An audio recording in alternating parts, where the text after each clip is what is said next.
Kada sam ja upisao teologiju i to saopštio svom dedi, on mi je rekao ako god neće da radi, ode u popove.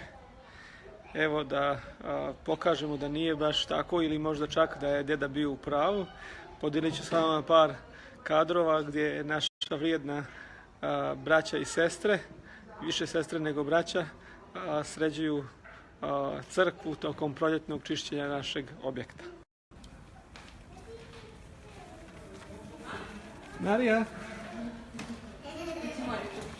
a tu je Lora, Lora se zove? Leora. Senija.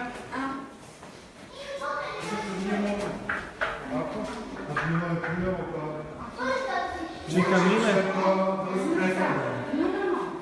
Znaš šta, sa jednog širokova.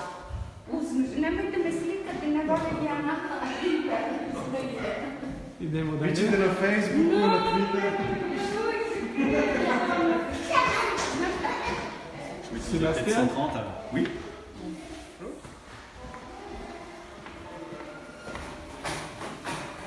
Sestra Nada sređuje.